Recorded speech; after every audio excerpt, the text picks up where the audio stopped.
Okay, good morning student. आज आपण एका नवीन विषयाला सुरुवात करणार आहोत. आतापर्यंत 11वी पासून तुम्ही बुककीपिंग आणि अकाउंटन्सी किंवा अकाउंटिंग हे विषय शिकत आलेला होता. अकाउंटिंग मध्ये किंवा त्याला आपण लेखाकर्म असं म्हणतो. त्या लेखाकर्मामध्ये आपण काय करतो विद्यार्थ्यांना?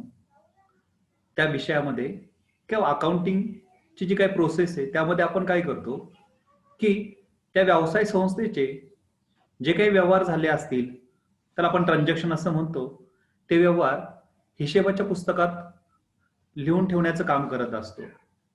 आणि वर्षाच्या शेवटी त्या व्यवसायास नफा झाला किंवा तोटा झाला यासाठी नफा तोटा पत्रक आणि त्याची सांपत्तिक स्थिती बघण्यासाठी बॅलन्स शीट तयार करतो.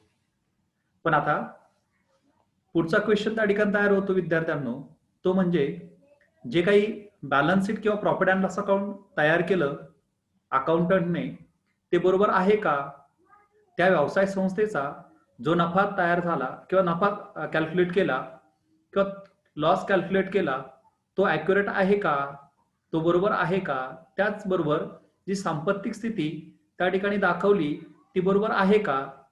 तर हे कुठेतरी बघण्याच्या जिज्ञासेतून एक नवीन विषयाला त्या ठिकाणी सुरुवात होते आणि तो विषय म्हणजे अंकेक्षण, म्हणजे हिशोब तपासणी. म्हणजे थोडक्यात अंकेक्षण किंवा हिशेब तपासणी म्हणजे काय? हिशेब तपासणी ह्या शब्दामध्ये मुळातच त्याची डेफिनेशन देखील येऊन जाते, व्याख्या देखील येऊन जाते.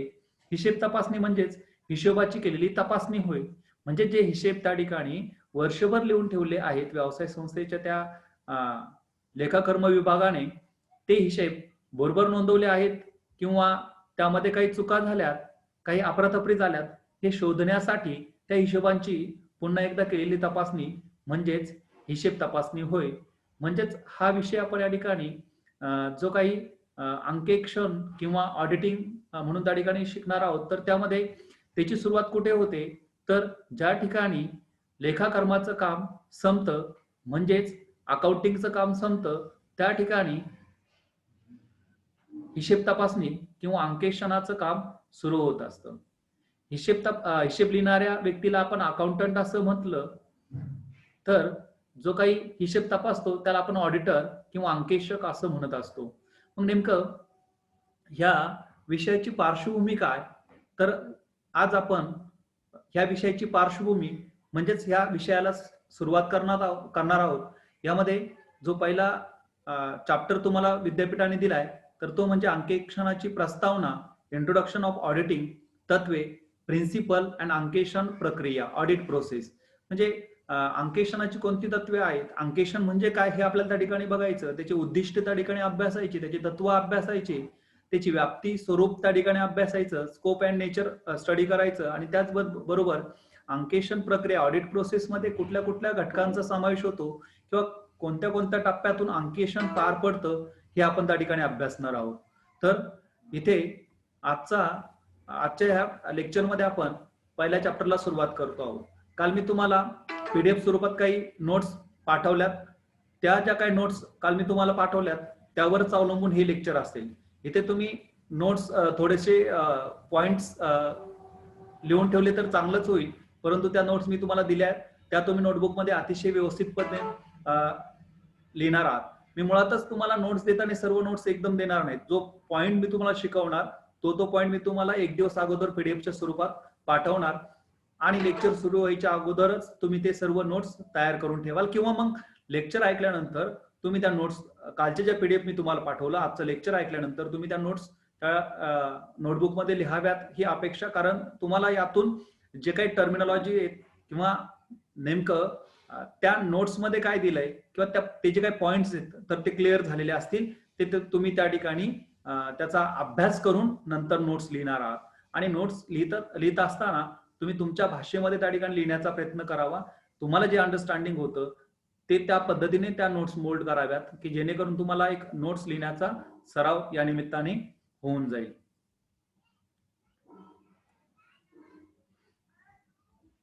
बघा, मग प्रस्तावनेमध्ये आपण अंकेक्षण याला लेखापरीक्षण किंवा हिशोब तपासणी, लेखा म्हणजे हिशेब, लेखापरीक्षण, हिशेब तपासणी असे देखील संबोधले जाते.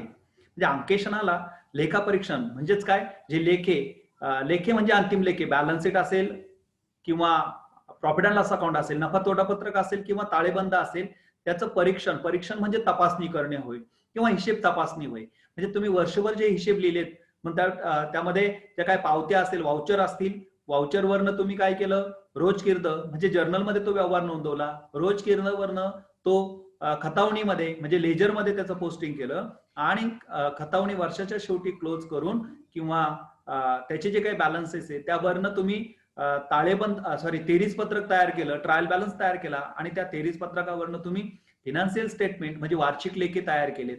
म्हणजे यामध्ये लेखापरीक्षण किंवा हिशेब तपासणी म्हणजेच काय, या जे काही हिशेब लिहून ठेवलेले आहेत त्या संपूर्ण हिशेबाची तपासणी करणे म्हणजेच काय, अंकेशन होय.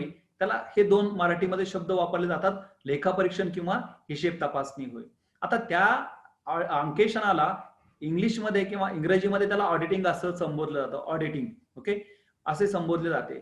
ऑडिट या शब्दाची म्हणजे मुळातच ऑडिटिंग ह्या शब्दापासून म्हणजे मुळात तो जो शब्द तयार झाला तो इंग्लिशमध्ये अगोदर तयार झाला, ऑडिटिंग. ओके, आता ह्या ऑडिटिंग ह्या शब्दाची उत्पत्ती कशी झाली किंवा तो शब्द कसा तयार झाला, तर तो शब्द लॅटिन ह्या भाषेतील ऑडायर या शब्दापासून झालं. आता ऑडायर म्हणजे काय, तर ऐकून घेणारा किंवा ऐकणे.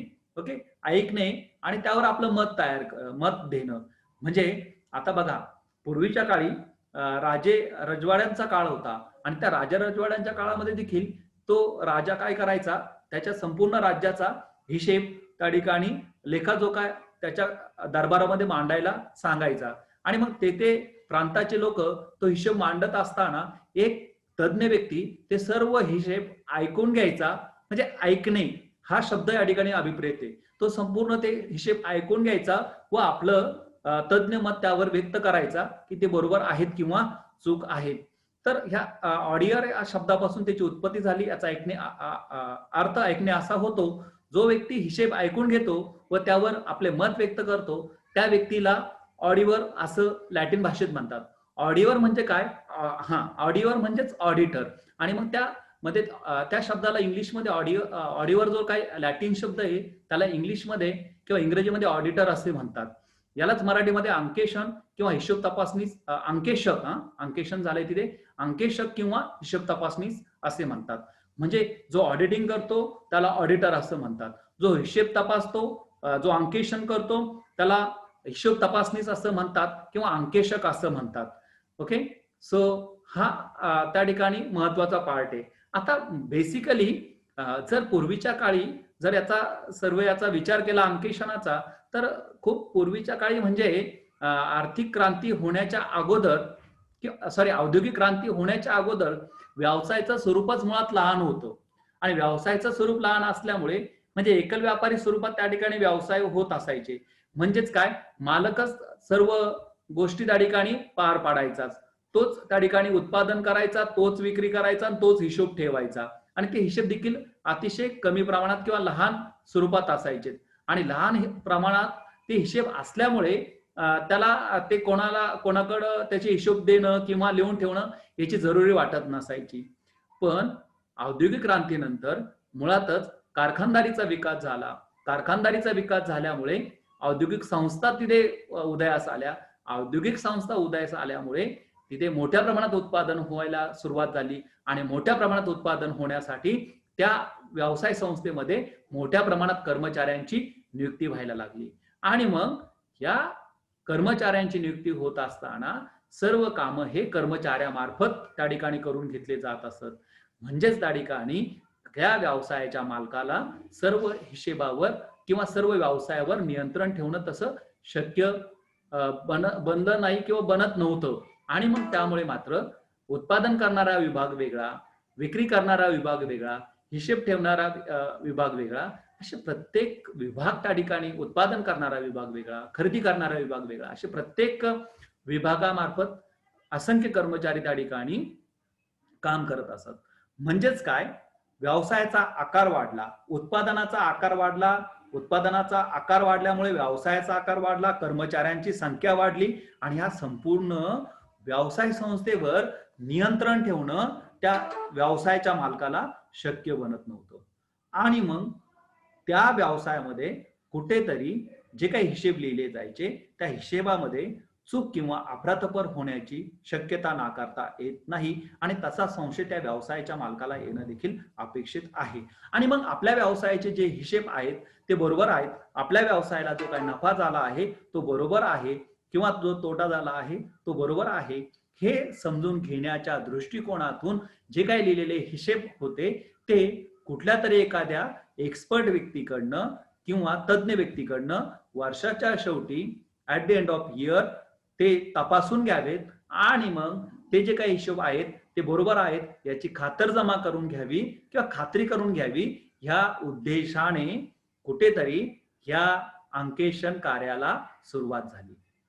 आता सुरुवातीच्या काळामध्ये जसं आपण बघा, आज आपण मोबाईल वापरतो विद्यार्थ्यांनो, आज आपली गरज झाली. बऱ्याचशा विद्यार्थ्यांकडे अँड्रॉइड मोबाईल नव्हते, त्यांना अँड्रॉइड मोबाईल घ्यायची गरज निर्माण झाली, कारण कोविड-19 मुळे कुठेतरी क्लासरूम मध्ये बसून तुम्हाला लेक्चर करता येत नाहीये, तुमचा अभ्यासक्रम बुडू नये म्हणून महाविद्यालयाने ऑनलाईन टीचिंग सुरू केलं.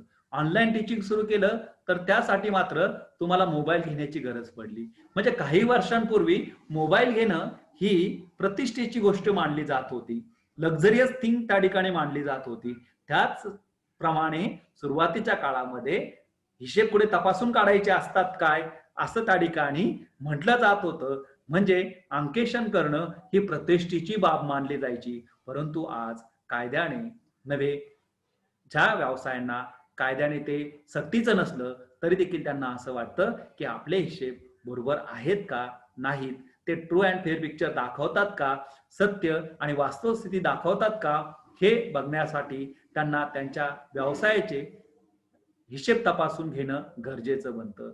हे आपल्याला आज दिसून येतं. म्हणजे आज अंकेशन करणं ही प्रतिष्ठेची नाही, प्रेस्टिजियस थिंग नाही, तर ती त्या जी काही प्रोव्हिजनल थिंग किंवा गरजेची गोष्ट असं आपण त्या ठिकाणी म्हणू शकतो. काही व्यवसायाने ते कायद्याने बंधनकारक आहेत, त्यांना तर ते अंकेशन करावंच लागतं. परंतु ज्या व्यवसायांना कायद्याने बंधनकारक नाही त्यांनाही असं वाटतं की आपले हिशेब आपण तपासून काढले पाहिजेत. सो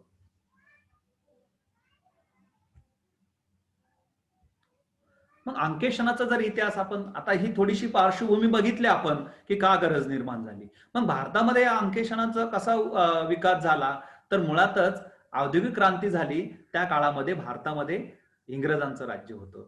20व्या शतकाच्या सुरुवातीला इंग्लंडमध्ये कंपनी कायदा 1900 करण्यात येऊन ते 1900 हा कायदा तिथे करण्यात आला आणि त्या कायद्यानुसार कुठेतरी इंग्लंडमध्ये अंकेशन कार्याला सुरुवात करण्यात आली.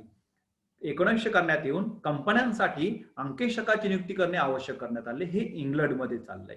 परंतु त्या काळामध्ये भारतामध्ये इंग्रजांचं राज्य होतं आणि म्हणजेच काय, ज्या काही ब्रिटिश कंपन्या भारतामध्ये कारभार करत होत्या त्या निमित्ताने बरेचसे कायदे जे इंग्लंडमध्ये त्या काळामध्ये झाले व्यवसायाच्या निमित्ताने ते कायदे कुठेतरी भारतामध्ये ज्या काही ब्रिटिश कंपन्या काम करत होत्या त्यांना लागू करण्यात आले आणि त्या निमित्ताने ते सर्व कायदे भारतामध्ये रुजू झाले. आणि मग तो जो कायद्यानुसार कंपन्यांसाठी अंकेशकाची नियुक्ती करण्यात आवश्यक करण्यात आले. मग भारतामध्ये सन 1913 मध्ये कंपनी कायद्यानुसार कंपन्यांची हिशेब तपासणी करणे सक्तीचे करण्यात आले. सक्तीचे झाले इथे सक्तीचे करण्यात आले. म्हणजे 1913 पासून भारतामध्ये कंपन्यांना ज्या काही ब्रिटिश कंपन्या होत्या त्यांचं अंकेशन करणं कुठेतरी सक्तीचं करण्यात आलं आणि त्या कंपन्यांबरोबरच इंग्लंडचं भारतातील संपूर्ण भारतावर राज्य असल्यामुळे इतर ज्या काही कंपन्या होत्या त्यांच्यावर देखील ते कायदे लागू करण्यात आले. सन 1918 मध्ये मुंबई प्रांताच्या सरकारने, म्हणजे त्यावेळेस प्रांत होते, मुंबई प्रांत होता, म्हणजे गुजरात, महाराष्ट्र असे 2-3 स्टेट मिळून एक प्रांत होता. बरोबर, इतिहासामध्ये तुम्ही अभ्यासला, जसं बंगाल प्रांत होता तसं मुंबई प्रांत होता. आणि मुंबई प्रांताच्या सरकारने, त्यावेळेस प्रत्येक प्रांताचं एक गव्हर्नमेंट होतं, त्या सरकारने सर्वप्रथम एक डिप्लोमा तिथे इंट्रोड्यूस केला. कोणता डिप्लोमा इंट्रोड्यूस केला? GDA नावाचा, गव्हर्नमेंट डिप्लोमा इन अकाउंटन्सी अभ्यासक्रम सुरू केला. आता ह्या अभ्यासक्रम जो विद्यार्थी पास होईल किंवा जो हिशोबशास्त्रातील अभ्यास करतो तो विद्यार्थी ती पास होईल व ही परीक्षा पास होणाऱ्या व्यक्ती अंकेशनासाठी पात्र समजून त्या भारतात कुठेही अंकेशनाचा व्यवसाय करू शकत होत्या. त्यांना अंकेशनाचा परवाना ही परीक्षा पास झाल्यावर मिळत होता. म्हणजे जीडीए झालेली व्यक्ती किंवा गव्हर्नमेंट डिप्लोमा इन अकाउंटन्सी हा जो काही डिप्लोमा आहे गव्हर्नमेंट डिप्लोमा तो पास झालेल्या व्यक्ती भारतात कुठेही अंकेशनाचं काम करू शकत होत्या. अंकेशनाच्या कार्यात सुसूत्रता यावी या दृष्टीने सन 1932 या वर्षी अंकेशन प्रमाणपत्र नियमाद्वारे okay audit certificate rules okay auditor certificate rules नुसार केंद्र सरकारने जमा खर्च व्यवसायातील नियंत्रणाचे हक्क आपल्याकडे घेतले. म्हणजे सेंट्रल गव्हर्नमेंटने आतापर्यंत ते प्रांत करत होतं, आता मात्र सेंट्रल गव्हर्नमेंटने स्वतःकडे ते हिशोबावर नियंत्रण ठेवण्याचे कायदे आपल्याकडे घेतले आणि इंडियन अकाउंट बोर्डाची त्या ठिकाणी स्थापना करण्यात आली. व 1949 साली तुम्हाला माहिती 1949 साली काय झालं, ICAI ची स्थापना झाली. 1949 या वर्षी चार्टर्ड अकाउंटंट ऍक्ट संमत करण्यात आला. तसेच इन्स्टिट्यूट ऑफ चार्टर्ड अकाउंटंट्स ही संस्था कायद्यानुसार स्थापन करण्यात आली. आता भारतामध्ये कंपन्यांचं अंकेशन जर करायचं असेल तर तो व्यक्ती CA झालेला असावा, हे कायद्याने बंधनकारक आहे. तो चार्टर्ड अकाउंटंट झालेला असावा व त्याने ICAI या संस्थेची कुठेतरी परवानगी घेतलेली असावी, त्यांची मान्यता त्याला मिळालेली असावी, institute of chartered accountant of इंडियाची. तर ह्या ICAI द्वारे काय केलं जातं, CA परीक्षा भारतभर घेतल्या जातात आणि ती परीक्षा पास जो काही झालेला व्यक्ती असेल त्याला आपण काय म्हणतो, चार्टर्ड अकाउंटंट किंवा संधी लेखापाल म्हणतो. आणि ती पास झालेली व्यक्ती कंपन्यांचं अंकेशन करू शकते. आणि आजही कंपन्यांचं अंकेशन हे CA झालेले, CA पात्रता धारण केलेली व्यक्ती व ज्याने ICAI या संस्थेची कुठेतरी परवानगी घेतलेली आहे किंवा परवाना घेतलेला आहे, ती व्यक्ती काय करू शकते, अंकेशन करू शकते. याच बरोबर जसं जसं पुढे डेव्हलपमेंट होत गेली, कॉस्ट अकाउंटंट बोर्डाची स्थापना झाली, मॅनेजमेंट अकाउंटंट बोर्डाची स्थापना झाली व त्या कायद्यानुसार तिथे अंकेशन करणं किंवा कॉस्ट ऑडिट करणं, मॅनेजमेंट ऑडिट करणं, मॅनेजमेंट अकाउंटिंग ऑडिट करणं ह्या गोष्टी गरजेच्या बनत गेल्या. तर हा अंकेशनाचा इतिहास आपण त्या ठिकाणी अशा पद्धतीने अभ्यासू शकतो. ओके, आता अंकेशनाचा सुरुवातीला थोडासा अर्थ आपण बघितला. हिशेब तपासणी या शब्दावरनच ते आपल्याला लक्षात येतं की नेमकं अंकेशन म्हणजे काय. तर इथे वेगळ्या लेखकांनी किंवा वेगळ्या विचारवंतांनी त्या ठिकाणी अंकेशनाचा अर्थ त्यांच्या सोयीप्रमाणे परंतु उपयुक्त अशा पद्धतीने केलेला दिसून येतो. मुळातच अंकेशन म्हणजे काय, अतिशय सोपं आपण त्या ठिकाणी त्याचा अर्थ काढू शकतो. अंकेशन म्हणजे काय, व्यवसाय संस्थेने जे हिशेब लिहिलेले आहेत किंवा जे आर्थिक लेखे तयार केलेले आहेत त्याची सत्यता पडताळणं, त्याची वास्तव स्थिती तपासणं, यासाठी त्या हिशेबाची अंकेशकाकडून करून घेतलेली तपासणी म्हणजेच अंकेशन होय. म्हणजे जे काही लिहिलेले हिशेब आहेत ते हिशेब काय करायचं, तज्ज्ञ व्यक्तीकडनं, आणि तज्ज्ञ व्यक्ती कोण या ठिकाणी, तर तो अंकेशक आहे, त्या अंकेशकाकडून तपासून काढायचे आणि मग त्यामध्ये काही चुका झाल्यात का, काही अफरातफरी झाल्यात का हे शोधून काढायचं. आणि नुसत्या शोधून काढायच्या नाहीत तर त्या दुरुस्त करायच्या. यासाठी जी काही प्रक्रिया राबवली जाते त्या संपूर्ण प्रक्रियेला अंकेशन असं म्हटलं जातं. मग अंकेशनाच्या ज्या काय वेगळ्या विचारवंतांनी, खूप विचारवंतांनी त्या ठिकाणी व्याख्या केल्यात. इथे आपण फॉर एक्झाम्पल म्हणून 3 व्याख्यांचा अभ्यास करणार आहोत. त्यांच्या दृष्टिकोनातून अंकेशन म्हणजे काय, तर पहिला जो काही तज्ज्ञ व्यक्ती ऑडिटिंग या क्षेत्रातला तर तो मॉन्टगोमेरी काय म्हणतो, त्याच्या दृष्टिकोनातून अंकेशन म्हणजे एखाद्या व्यवसायातील, कुठलाही व्यवसाय असेल, एखाद्या व्यवसायातील किंवा अन्य संघटनेच्या, म्हणजे व्यवसाय किंवा संघटना, इथे काय व्यवसाय म्हणजे जो व्यापार करतो तोच नाही, तर काही संघटना असतात ते व्यापार करत नाहीत पण तिथे आर्थिक व्यवहार मात्र होत असतात.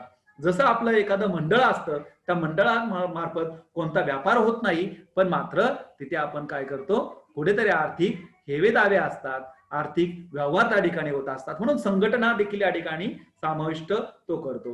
म्हणजे एखाद्या व्यवसायातील किंवा अन्य संघटनेच्या आर्थिक व्यवहारांची, आर्थिक व्यवहार म्हणजे काय, जे हिशेब त्या ठिकाणी झालेत, जे आर्थिक व्यवहार झालेत, जे पैशांची देवाणघेवाण झाली, जे हिशेबांची त्या वस्तूंची देवाणघेवाण झाली, आर्थिक मूल्य त्या ठिकाणी आहे, ते सर्व आर्थिक मूल्यांचं जे काही व्यवहार त्या ठिकाणी घडले असतील ते संपूर्ण आर्थिक व्यवहारांची सत्यता म्हणजे ते व्यवहार खरोखर घडलेत का, सत्य आहेत का, बरोबर आहेत का, त्याच रकमेने आहेत का, त्याच दिवशीचे आहेत का, त्याच व्यक्ती बरोबर आहेत का, हे सर्व सत्यता पडताळणे आपण असं म्हणतो. त्याची सत्यता आणि त्याचे परिणाम म्हणजे सत्यता पाहिजे आणि त्याचा काय परिणाम झाला, म्हणजे तो व्यवहार बरोबर झालात का, म्हणजे असं नाही तो व्यवहार झालाय पण तो चुकीचा तर झाला नाही ना, त्याची गरज नसताना तर तो झाला नाही ना, तो व्यवसायाच्या संदर्भात तर नव्हता, व्यवसायाच्या संदर्भातला होता ना, की व्यवसायाच्या संदर्भातला नव्हता, त्याचे परिणाम देखील त्या ठिकाणी पडताळून पाहिले जातात.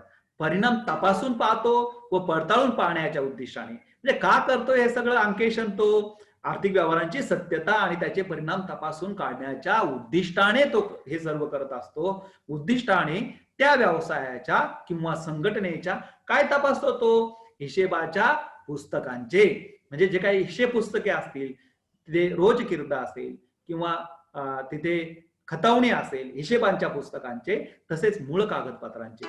मूळ कागदपत्र म्हणजे काय, जे वाउचर असेल ते, म्हणजे कुठेतरी त्या रोजकिर्दीमध्ये जो काही व्यवहार नोंदवला आहे तो खरा आहे का, हे मूळ कागदपत्रावरनं त्याला तपासावं लागतं. मूळ कागदपत्र कोणतं, तर तो व्यवहार झाल्याचं जे काही व्हाउचर असेल किंवा पावती असेल, ती पावती किंवा त्या संदर्भात असणारे वेगळे करार झालेले असतील, ते करार असतील, त्या संदर्भात झालेला पत्रव्यवहार असेल तर तो पत्रव्यवहार असेल, त्या संदर्भातला खरेदी आदेश असेल, विक्री आदेश असेल, बरोबर ना, हे किंवा बँकेचं पासबुक असेल, हे सर्व मूळ कागदपत्रांचे परीक्षण करणे, म्हणजे तो तपासून काढतो.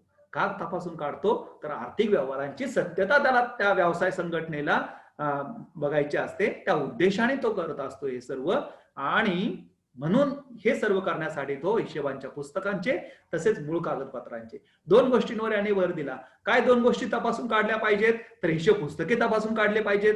आणखी काय तपासलं पाहिजे, तर त्याचे मूळ कागदपत्र तपासले पाहिजे, कारण हिशेब पुस्तकामध्ये खोटे व्यवहार देखील नोंदवले जाऊ शकतात. पण ते व्यवहारचा मेन सोर्स कुठला, मेन स्रोत कुठला, तर त्या व्यवहाराचे मूळ कागदपत्र म्हणजे पावती परीक्षण, पावत्यांचं देखील परीक्षण त्या ठिकाणी केलं जातं. व त्याबाबत तो फक्त हे तपासत नाही, तर त्या संपूर्ण तपासणी केल्यानंतर त्याचं जे काही मत तिथे तयार झालं असेल त्याबाबत तो अहवाल देत असतो. आणि अहवाल देणे होय म्हणजेच अंकेशन म्हणजे काय, एखाद्या एखाद्या व्यवसायाच्या आर्थिक व्यवहारांची सत्यता व त्याचे परिणाम तपासून व पडताळून पाहण्याच्या उद्दिष्टाने त्या व्यवसायाचे किंवा संघटनेच्या हिशोब पुस्तकांचे किंवा मूळ कागदपत्रांचे परीक्षण करणे म्हणजे अंकेशन होय. लॉरेन्स आर डिक्सी काय म्हणतोय, तो म्हणतो संबंधित व्यवहारांवरून, संबंधित म्हणजे जे काही व्यवहार घडले असतील ते जे व्यवहार असतील, संबंधित म्हणजे व्यवसायाच्या संदर्भातले सोडून व्यवहार तिथे चालणार नाहीत. संबंधित व्यवहारांवरून सर्व नोंदी, संबंधित व्यवहार म्हणजे काय, ज्या काही व्यवहार घडले असतील त्याच्या पावत्या आहेत, पावत्यावरून सर्व नोंदी, म्हणजे त्या नोंदी कुठे होणार, तर जर्नलमध्ये होणार, म्हणजे रोजकिर्दमध्ये होणार, खतावणीमध्ये होणार. सर्व नोंदी संपूर्णपणे केल्या, काही नोंदी तर वगळल्या नाहीत ना, संपूर्णपणे व योग्य प्रकारे केलेल्या आहेत, म्हणजे हिशेबशास्त्राचा योग्य वापर करून केलेल्या आहेत ना, तत्वांचा वापर केलाय ना, तर हे त्या ठिकाणी तपासलं जातं. तसेच त्या व्यवहारांचे बिनचूक, बघा आता जे व्यवहार घडलेत म्हणजे ज्या पावत्या आहेत त्याच्यावरनं ते कुठे नोंदवलेत, तर जर्नलमध्ये, रोजकिर्दमध्ये आणि खतावणीमध्ये नोंदवले. आणि त्याच्यावरनं काय बनवलं, एक शेवटचे स्टेटमेंट तयार होतात. वर्षभरातल्या असंख्य हिशेब पुस्तके असतात, त्या असंख्य हिशेब पुस्तकांवरनं एका पानाचं नफा तोटा पत्रक, एका पानाचा तेरीज पत्रक, एका पानाचं ताळेबंद तयार होतो. Trial balance, profit and loss account आणि बॅलन्स शीट. आता हे सर्व जे तयार होतं ते वर्षभर झालेल्या सर्व हिशोबांचं प्रतिबिंब आहे, बरोबर ना. म्हणजे आरशामध्ये आपण बघितल्यानंतर जी प्रतिमा आपल्याला दिसते ती सत्य व वास्तव प्रतिमा त्या ठिकाणी दिसते, जे आहे ते दिसतं, ते वर्षभर लिहिलेल्या हिशोबांचं प्रतिबिंब ह्या आर्थिक लेख्यांमध्ये दिसत असतं. आर्थिक लेखे म्हणजे तेरीज पत्रक, नफा तोटा पत्रक आणि आणखी काय, ताळेबंद. बिनचूक व परिपूर्ण प्रतिबिंब हिशेबांच्या पुस्तकांमध्ये असल्याची खातरजमा. आणि ते बरोबर दाखवतं का याची खातरजमा त्या ठिकाणी केली जातं. म्हणजे कोणी काय बघतं, नफा तोटा पत्रक बघतं, कोणी काय बघतं, बॅलन्स शीट ताळेबंद बघतं, आणि त्याचं प्रतिबिंब हिशेबांच्या पुस्तकात आहेत का, म्हणजे हिशेबाच्या पुस्तकात तेच लिहिलंय का, तेच व्यवहार आहेत का, त्याच्यावरच हे तयार झालं का आणि बरोबर तयार झालं का, याची खातरजमा करण्याच्या हेतूने हिशोबांचे परीक्षण म्हणजे तपासणी करणे, परीक्षण किंवा तपासणी करणे म्हणजेच अंकेशन होय. तपासणी करणे म्हणजे खूप मोठी प्रोसेस आहे त्या ठिकाणी, अतिशय बारकाईने ते तपासावे लागतात. पावती परीक्षण करायचं, पावती परीक्षण नंतर रोजकीर्द तपासायची, खतावणी तपासायची, त्याच्यानंतर त्या संदर्भातल्या ज्या काही ऍडजस्टमेंट असतील त्या तपासायच्या, तरतुदी तपासायच्या, त्यानंतर ते झाल्यानंतर त्याचं तेरीच पत्रक तपासायचं, नफा तोटा पत्रक तपासायचं, ताळेबंद तपासायचा, व्यापारी पत्रक तपासायचं, म्हणजे अंकेशन होय. काही व्यवहारांच्या बाबतीत ते व्यवहार अधिकृत असल्याची खात्री करून घेणे आवश्यक असते. आता महत्वाचे हिशेब असतात की ते अधिकृत म्हणजे काय, त्याला योग्य पद्धतीने परवानगी घेतलेली होती काय, हे त्या ठिकाणी बघणं गरजेचं बनतं. म्हणजे व्यवसायामध्ये एखादी महत्वाची खूप महागडी मशिनरी खरेदी केली आणि मशिनरी खरेदी करत असताना ती अधिकृतरित्या केली का, अधिकृतरित्या म्हणजे ते त्याचं सँक्शन वगैरे घेतलेलं होतं का, त्याचं कोटेशन वगैरे मागवलेले होते का, ज्याच्याकडनं कमी किमतीला मिळेल त्याच्याकडनंच मागवलेले होते का, म्हणजे जी कायदेशीर प्रक्रिया आहे त्या व्यवहारांच्या संदर्भात ती संपूर्णपणे पूर्ण केली आहे का, हे त्या ठिकाणी त्याची खात्री करून घेतली पाहिजे, असं लॉरेन्स आर डिक्सी असं म्हणतो. आर.जी. विल्यम्स काय म्हणतो, तो म्हणतो व्यवसायाची किंवा धंद्याची वास्तव सांपत्तिक स्थिती, अतिशय प्रॅक्टिकली व्याख्या त्या ठिकाणी आर.जी. विल्यम्सने केली. व्यवसायाची किंवा धंद्याची वास्तव सांपत्तिक स्थिती, सांपत्तिक म्हणजे त्याने बॅलन्स शीटवर ट्रेस दिला, ताळेबंदावर ट्रेस दिला. ताळेबंदाची जी काही सांपत्तिक स्थिती आहे तर ती वास्तव आहे का, ताळेबंदात खोट्या खोट्या संपत्ती नोंदवल्या जातात, पण ऍक्च्युअली व्यवसायामध्ये त्या संपत्तीच्या किमती त्याच आहे का, फुगून त्या बॅलन्स शीट मध्ये जास्त रकमेचं बॅलन्स शीट दाखवलं जातं.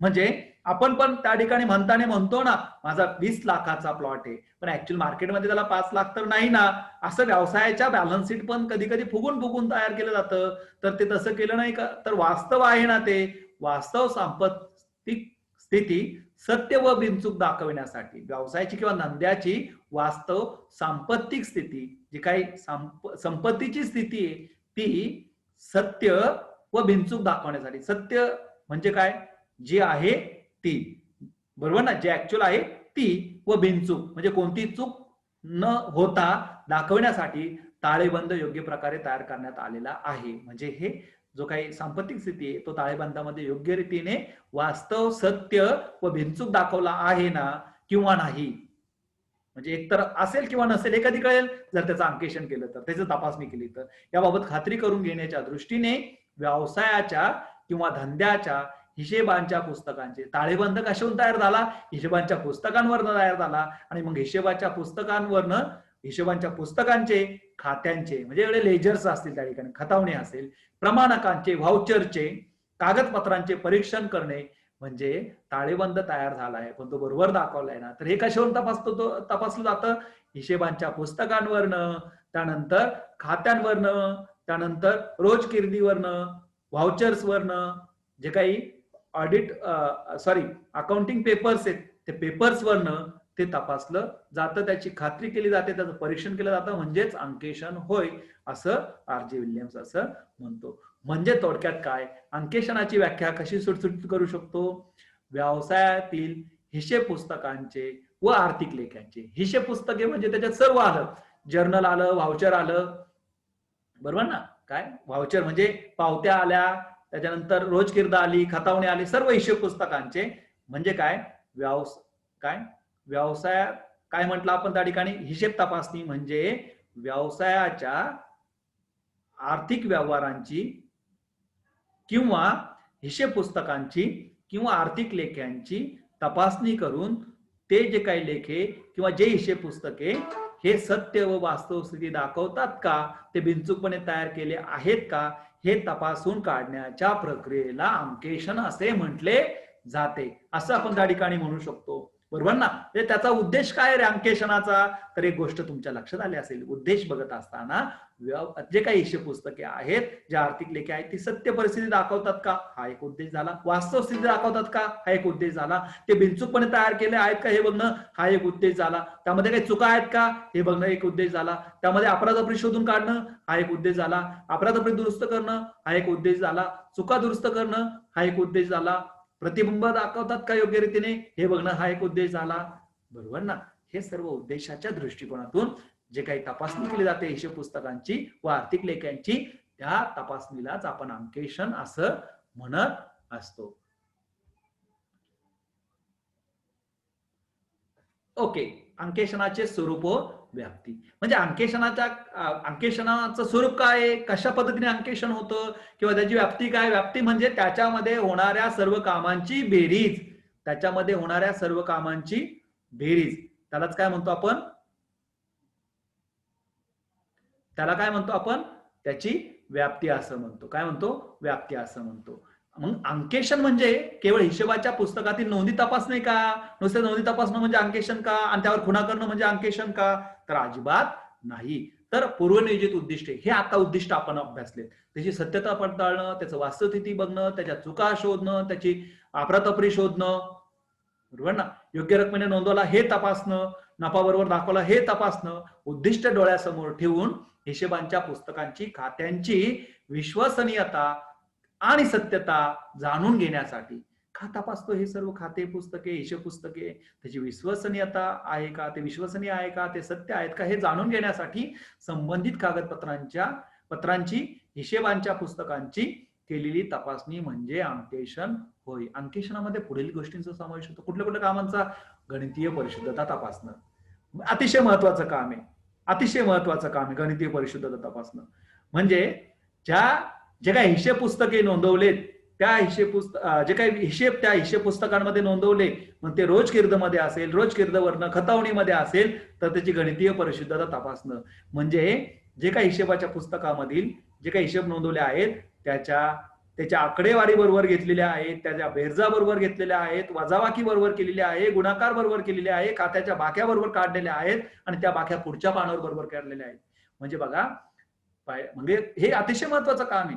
म्हणजे हिशोब पुस्तकातल्या पहिल्या पानावर जर एखादी चूक झाली असेल, हिशोबाची बेरीज चुकली, तर ती दुसऱ्या पानावर लिहितो आपण, ती चुकीची. मग दुसऱ्या पानाची बेरीज त्याच्यामुळे चुकणार, तिसऱ्या पानाची, 50व्या पानाची बेरीज चुकणार. आणि मग हे तपासण्याचं काम, या बेरजा वजाबाक्या करण्याचं काम देखील अंकेशकाला करावं लागतं. अतिशय महत्वाचं आहे. टोटलिंग बरोबर केली, आपलं बघा आपण सर्व ऍडजस्टमेंट बरोबर करतो अकाउंटिंगच्या प्रॉब्लेम मध्ये, पण प्रॉब्लेम टॅली नाही झाला सर,